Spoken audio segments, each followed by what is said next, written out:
الحمد لله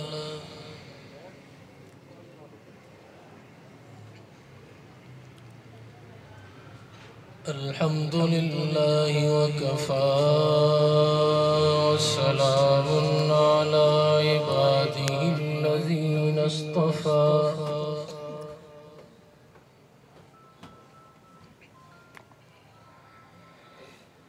خصوصا على سيدنا ومولانا محمد المصطفى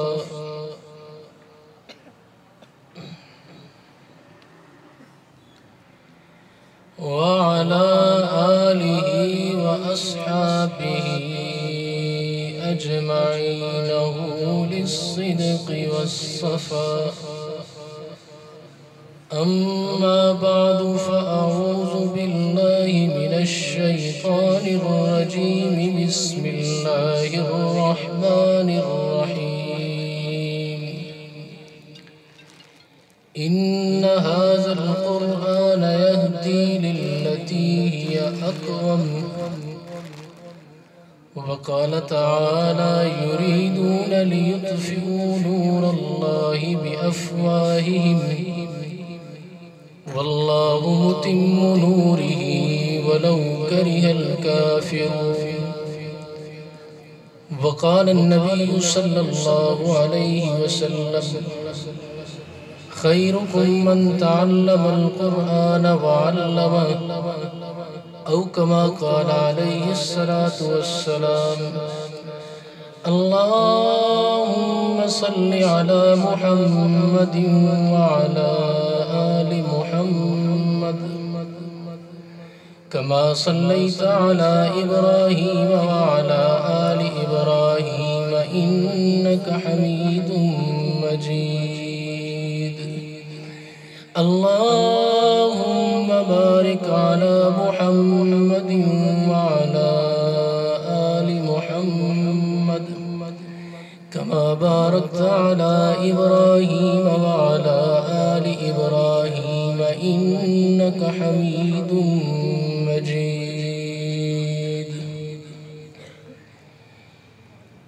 سارے حضرات محبت سے درود شریف.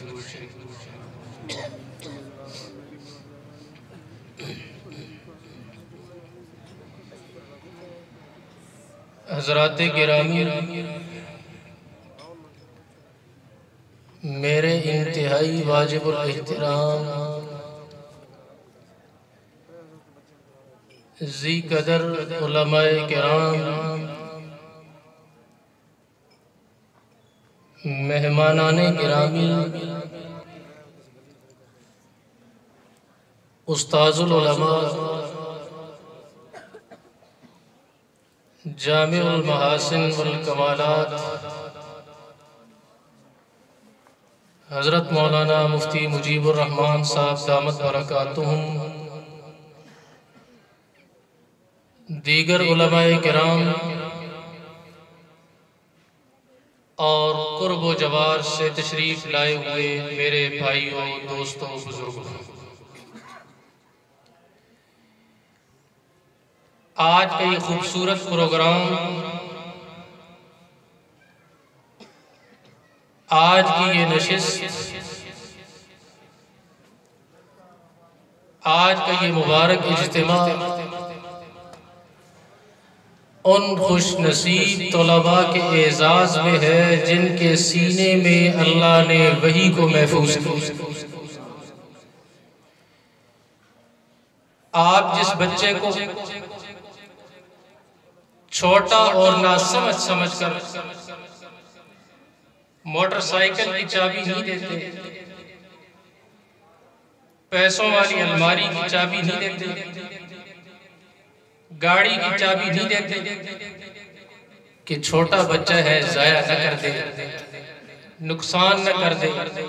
رب ذوالجلال فرماتے ہیں میں کائنات کی سب سے قیمتی چیز اس کے سینے میں محفوظ کروں. اور یہ وہ اعزاز کہ دنیا کا کوئی اعزاز اس کا مقابلہ نہیں کر سکتا. آپ کا بیٹا ڈاکٹر بن جائے، انجینئر بن جائے، سائنسدان بن جائے، وکیل بن جائے، دنیا کی کوئی اور ڈگری حاصل کر لے، خاندان خوش ہوتا ہے، اس کی خوشی میں تقریب کی جاتی ہے، اس کو اپریشیٹ کیا جاتا ہے، اس کے اعزاز میں مہمانوں کو بلایا جاتا ہے۔ پھر اس خاندان کو کتنا خوش ہونا چاہیے جس کے لخت جگر کے سینے میں اللہ نے وحی کو محفوظ کیا۔ اور میں عرض کروں، یہ وہ اعزاز ہے جو دنیا میں بھی ساتھ ہے، قبر میں بھی ساتھ ہے، میدان حشر میں بھی ساتھ ہے۔ اورنگزیب عالمگیر رحمہ اللہ، تھوڑا آگے تھوڑا تاکہ آنے والوں کے لیے، اورنگزیب عالمگیر وقت کے بادشاہ ہیں، ان کے بیٹے نے قرآن مجید حفظ کیا۔ اورنگزیب اپنے بیٹے کو لے کر بچے کے دادا یعنی اپنے والد کے پاس گئے اور کہا، ابا جان آپ کو مبارک ہو، آج آپ کا پوتا یعنی میرا بیٹا قرآن مجید کا حافظ بن گیا۔ انہوں نے کہا اچھی بات ہے، لیکن خاص خوشی کا اظہار نہیں کیا۔ اورنگزیب کو جس کی توقع تھی وہ سمجھا کہ شاید ابا جان بات سمجھے نہیں ہے، میں اپنی بات کو پھر دہراؤں۔ اس نے پھر دہرایا، کہا ابا جان آپ کو مبارک ہو، آج آپ کا پوتا یعنی میرا بیٹا قرآن مجید کا حافظ۔ انہوں نے کہا بیٹا بات میں سمجھ گیا، بڑی خوشی کی بات ہے اور تیرے لیے اعزاز کی بات ہے، اس لیے کہ تیرا بیٹا قرآن مجید کا حافظ بنا ہے۔ مجھے خوشی اس دن ہوگی جس دن میرا بیٹا یعنی تو قرآن مجید کا حافظ بنا ہے۔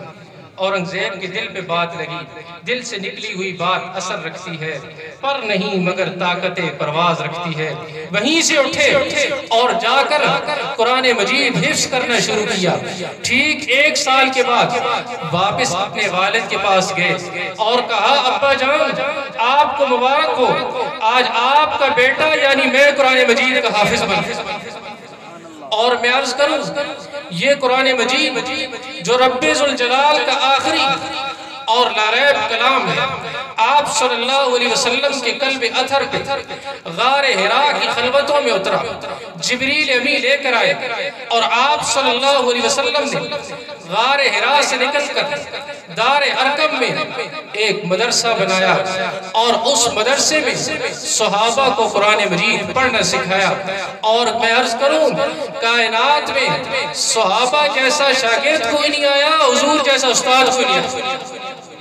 آپ کسی بہت بڑے قاری سے قرآن مجید پڑھیں، قرآن اس پہ نازل تو نہیں ہوا، صحابہ نے ان سے قرآن مجید پڑھا ہے جن پہ قرآن مجید نازل ہوا ہے۔ اور پھر میرے دوستو، آپ صلی اللہ علیہ وسلم نے صحابہ کو قرآن مجید پڑھنا سکھایا۔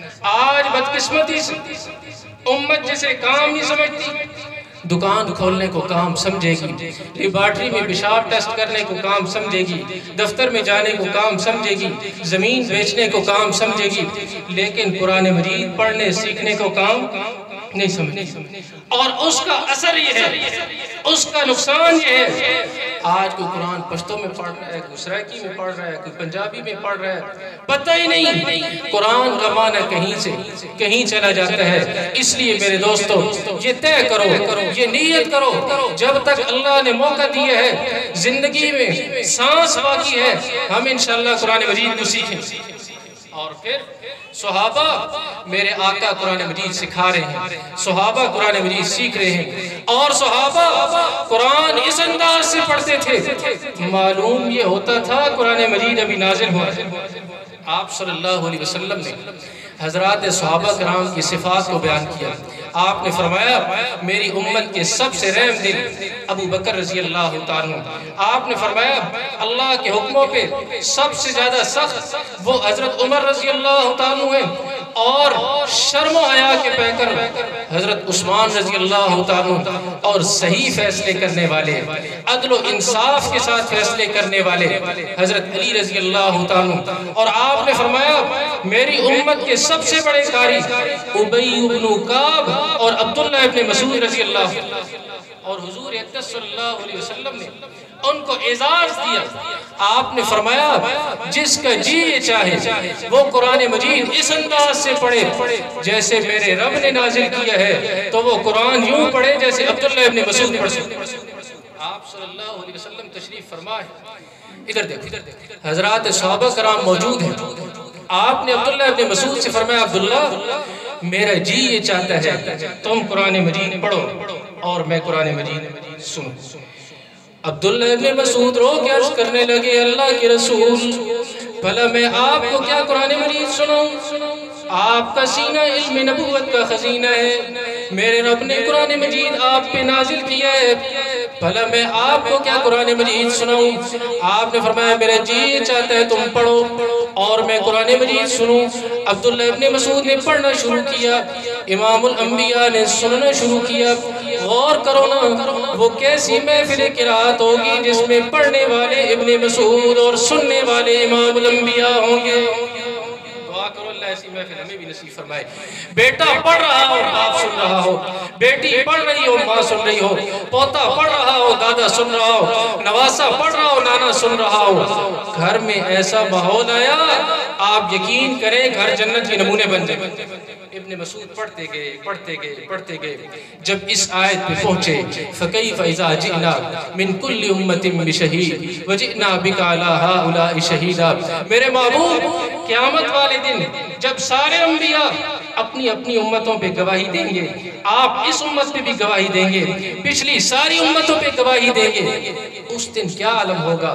آپ صلی اللہ علیہ وسلم نے اس آیت کو سنا، کہا حسبک الآن. ابن مسعود بس کر اب مزید سننے کی ہمت نہیں. ابن مسعود فرماتے ہیں میں نے تلاوت کو موقوف کیا، نظر اٹھا کے دیکھا آپ کی آنکھیں برسات کی جھڑی کی طرح برس رہی. پتہ نہیں کل امت کیا کرتوت کرے گی، اللہ کے سامنے کیا گواہی دینی پڑے گی.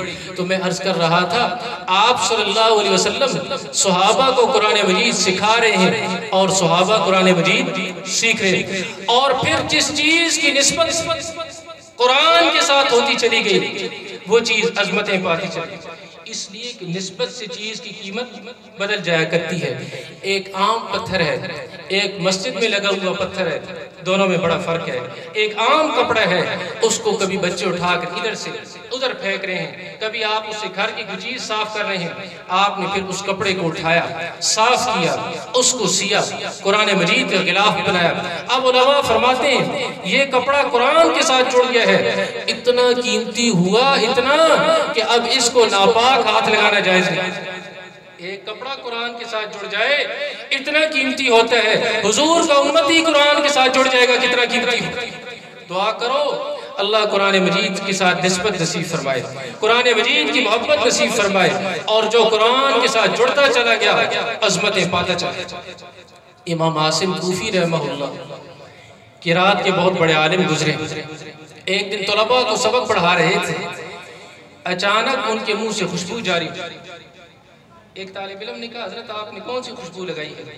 یہ تو بڑی کوئی اوپری اور نایاب قسم کی خوشبو ہے، ایسی خوشبو ہم نے تو کبھی نہیں سنی، آپ نے یہ خوشبو کہاں سے لگائی؟ وہ کہنے لگے بیٹا خوشبو تو میں نے نہیں لگائی. اس طالب علم کا اصرار بڑھتا گیا، امام عاصم کا انکار بڑھتا گیا. جب طالب علم کا اصرار حد کو پہنچا، امام عاصم کوفی رحمہ اللہ کہنے لگے بیٹا اگر تیرا اصرار نہ ہوتا میں کبھی یہ راز فاش نہ کرتا. ایک دن ہوا یوں میں قرآن مجید کی تلاوت کرتے کرتے سویا، خواب میں امام الانبیاء صلی اللہ علیہ وسلم کی زیارت ہوئی. آپ نے فرمایا عاصم تم کتنے قیمتی انسان ہو، قرآن مجید کی تلاوت کرتے کرتے سوئے. یہ فرما کر آپ نے میرے ہونٹوں کو چوما، میں اس دن سے خوشبودار ہوں. اب جب بھی قرآن مجید کی تلاوت کرتا ہوں میرے منہ سے خوشبو جاری ہوتی ہے. دعا کرو اللہ قرآن سے ایسا تعلق نصیب.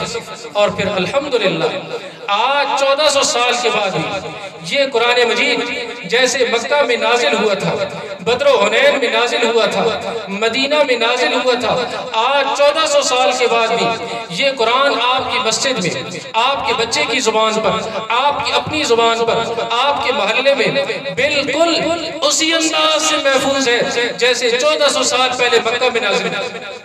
ایک زیر زبر کا بھی فرق نہیں۔ اگر دنیا کی دیگر کتابوں کو دیکھا جائے، زبور، انجیل، تورات کو، دنیا کی کوئی اور کتاب محفوظ نہیں، قرآن آج بھی محفوظ ہے اور انشاءاللہ قیامت تک محفوظ ہے۔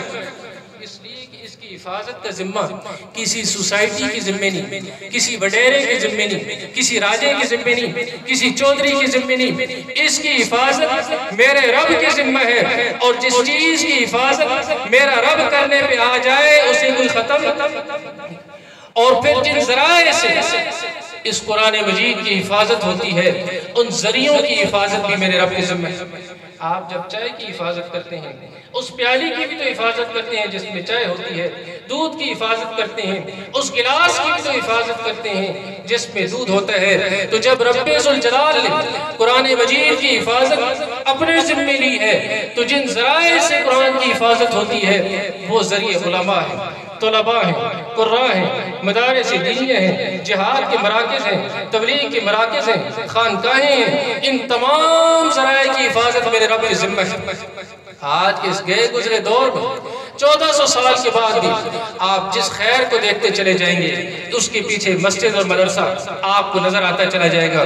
آپ کے ہاتھ میں تسبیح ہے، اس کے پیچھے مدرسہ ہے۔ آپ دکان پہ صحیح تول رہے ہیں، اس کے پیچھے مدرسہ ہے۔ آپ کی زبان پہ سچ ہے، اس کے پیچھے مدرسہ ہے۔ آپ کی زبان پہ اللہ کے قرآن کی تلاوت ہے، اس کے پیچھے مدرسہ ہے۔ آپ کی بیٹی گھر میں شرم و حیا والی زندگی گزار رہی ہے، اس کے پیچھے مدرسہ ہے۔ جس خیر کو دیکھتے چلے جائیں گے، یہ علماء اور یہ مدارس آپ کو نظر آتے چلے جائیں گے۔ اس لیے کہ مدارس کارخانے ہیں، فیکٹریاں ہیں۔ عالم یہاں سے نکلیں گے، حافظ یہاں سے نکلیں گے، مربی یہاں سے نکلیں گے، خطیب یہاں سے نکلیں گے، مزکی یہاں سے نکلیں گے۔ گویا ان مدارس کی مضبوطی اسلام کی مضبوطی ہے، اور اسلام کی مضبوطی ملک پاکستان کی مضبوطی۔ بتیرے آئے ہاں، ان مدارس کو ختم کر دیا جائے۔ یہ جہالت کی یونیورسٹیاں ہیں، یہ بیکورڈ ہیں، یہ قدامت پسند ہیں، ان کو کچھ آتا جاتا نہیں۔ آج الحمدللہ ان کی قبر کا پتہ نہیں، ملا آج بھی آزاد ہے اور انشاءاللہ قیامت تک آزاد ہے۔ آپ دعا کریں انشاءاللہ زندگی کی آخری سانس تک، زندگی کی آخری رمق تک، سانس کے آخری لمحے تک، خون کے آخری قطرے تک انشاءاللہ مدارس سے تعلق مضبوط کریں۔ اور ان مدرسوں سے تعلق مضبوط کرنا یہ اللہ کو بڑا محبوب ہے۔ علامہ طبری رحمہ اللہ ایک بہت بڑے عالم گزرے، ایک دن مدرسے میں پڑھ رہے تھے اور پڑھنے کے لیے اخراجات ختم ہو گئے، مدرسہ چھوڑ کر واپس جانے لگے۔ سامنے ایک یہودی دکاندار تھا، وہ کہنے لگا طبری کہاں جا رہے ہو؟ علامہ طبری کہنے لگے اب مزید پڑھنے کی استطاعت نہیں، مزید پڑھنے کی قوت برداشت نہیں، اب میں گھر جا رہا ہوں۔ اخراجات ہوئے تو پھر آؤں گا، نہ ہوئے تو کوئی مزدوری کریں گے۔ وہ کہنے لگا طبری تم پڑھو، تمہارا خرچ میرے ذمہ۔ علامہ طبری کہنے لگے مجھے بڑا عجیب سا لگا کہ میں اللہ اور اس کے رسول کی بات کو پڑھوں، قرآن و سنت کے علم کو حاصل کروں، اور میں خرچہ کسی یہودی سے لوں۔ یہ بات جا کر میں نے اسے کہہ دی۔ اس نے کہا طبری میں بے شک یہودی، لیکن میرا ایمان ہے، قرآن کی خدمت اللہ کو بڑی پسند ہے۔ خیر میں نے پڑھنا شروع کیا، میرا تعلیمی سفر پورا ہوا، میں واپس گھر گیا۔ گھر والوں نے کہا طبری تم جاؤ عمرہ کر کے آؤ، پھر تمہاری شادی کریں گے۔ کہنے لگے میں نے احرام باندھا، عمرے کے لیے گیا، بیت اللہ کا طواف کر رہا تھا، دیکھا وہ یہودی بھی بیت اللہ کا طواف کر رہا تھا۔ میرے پاؤں تلے زمین نکل گئی، میں دوڑ کر اس کے پاس گیا، میں نے کہا آپ تو وہ یہودی نہیں جو ہمیں خرچ دیا کرتے تھے؟ کہنے لگا طبری اللہ تم پہ رحم کرے، تم نے بڑا احسان کیا۔ کہا میں وہی یہودی ہوں جو تمہیں خرچ دیا کرتا تھا، تم پڑھ کے چلے گئے۔ میں ایک دن رات کو سویا، میرے گھر والے سوئے، خواب میں امام الانبیاء صلی اللہ علیہ وسلم کی زیارت ہوئی۔ آپ نے فرمایا تم کب تک یہودی رہو گے، تمہارا نام تو جنتیوں میں لکھو۔ صبح میں اٹھا، میری بیٹیاں اٹھی، انہوں نے یہ خواب دیکھا، ہم گھر کے 16 افراد مسلمان ہوئے اور آج سارے بیت اللہ کا طواف کریں۔ میرے دوستو ایک یہودی قرآن کی خدمت کرے، ایمان کی دولت سے نوازا جائے، حضور کا امتی قرآن کے ساتھ جڑ جائے گا، کتنا قیمتی۔ اس لیے طے کرو انشاءاللہ ہم زندگی کے آخری سانس تک جانی مالی طور پر قرآن مجید کی خدمت کریں گے، ان اداروں سے تعلق مضبوط کریں گے، اور جن بچوں نے قرآن مجید ختم کیا ہے، قرآن مجید حفظ کیا ہے، اللہ کرے یہ جہاں جائیں قرآن مجید کا نور پھیلاتے جائیں، اللہ انہیں قرآن کے علوم نصیب فرمائے، قرآن مجید کا نور نصیب فرمائے، اور مرتے دم تک قرآن مجید سے تعلق نصیب فرمائے۔ وآخر دعوانا ان الحمدللہ رب العالمین۔